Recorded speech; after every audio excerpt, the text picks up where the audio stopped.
Hello दोस्तों, नमस्ते प्रणाम। हम किरण शर्मा, हम मंजू शर्मा अपने यूट्यूब चैनल पर सब गोटन के स्वागत कर छी। नमस्ते प्रणाम सब दीदी भाई जी के प्रणाम, सब यूट्यूब फैमिली के प्रणाम, जते दाई माई चाची दीदी भैया सुनबी सब गोटन के प्रणाम कर छी। आ सब गोटन हमरा आगा बढ़ाओ, सब गोटन से हाथ जोड़ी छी। हमरा गीत के आगा बढ़ावित रहो, हमरा सब के आगा बढ़ावित रहो।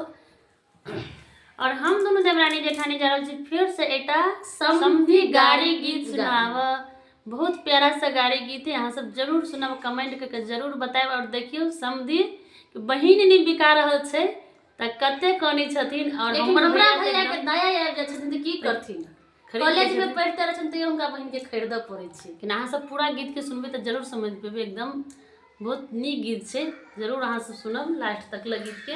बहुत प्यारा सा गीत जरूर सुनबे टा करब, जरूर अहाँ सब लाइक सब्सक्राइब खास कर समधी सब त अहाँ सब जरूर सुनब। आ बहिन सब के त कनी बचा के राखब, नहीं त कहीं भ नहीं सके कि नाक नहीं कटा दिए अहाँ के। मोछ तो छिलवा देबे करत, लेकिन नाको नहीं कम कटा दिए।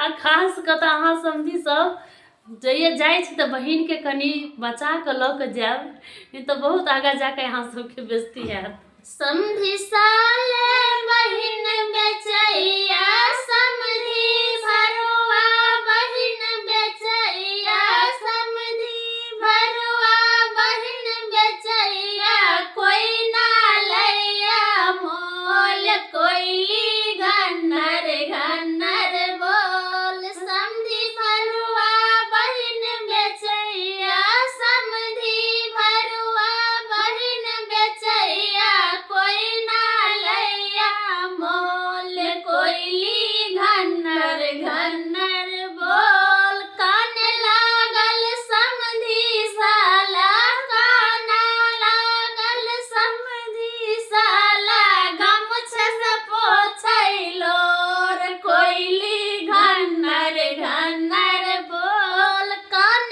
लागल समधी भरा, कान लागल समधी भरुआ, गमछा से पोछैलो रे, कोयली घन्नर घन्नर बोल। कॉलेज से एलखिन हमर भैया, कॉलेज से एलखिन हमर भैया, बोलै मीठी बोल, समधी हम ही लेबा मोल। कॉलेज से एलखिन हमरा भैया, कॉलेज से एलखिन हमरा भैया, बोलै मीठी बोल, समधी हम ही लेबा मोल। हंसे लागल समधी साला, हंसे लागल समधी साला, गीना लागल नोट, कोयली घन्नर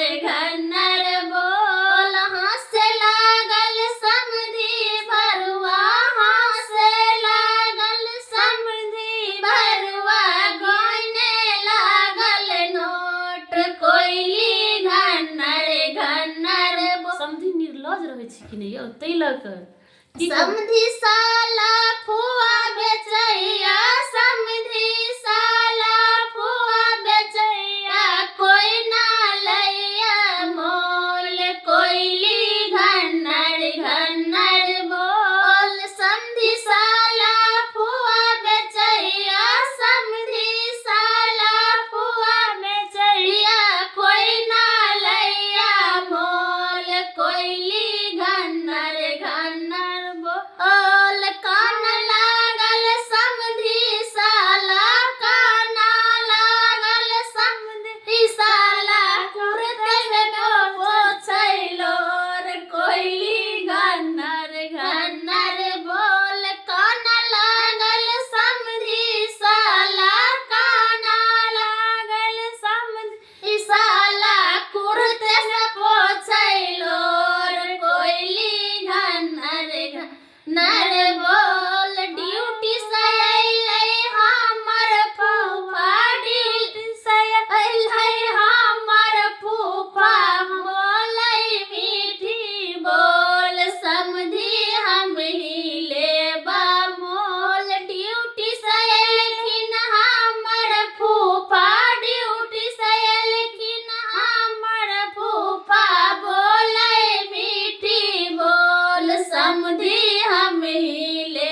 कोयली घनर घनर बोल कान लागल समधी साला कान लागल समधी साला हमरा दूरा पर पेट पुनिया दैया रोज कोयली घनर घनर बोल ड्यूटी से एलखिन हमर पापा ड्यूटी से एलखिन हमर पापा बोलै मीठी बोल समधी हम ही लेबा मोल ड्यूटी से एलखिन हमर पापा ड्यूटी से एलखिन हमर पापा बोलै मीठी बोल समधी हम ही लेबा मोल लुटाब लगलै नमरी पापा लुटाब लगलै नमरी पापा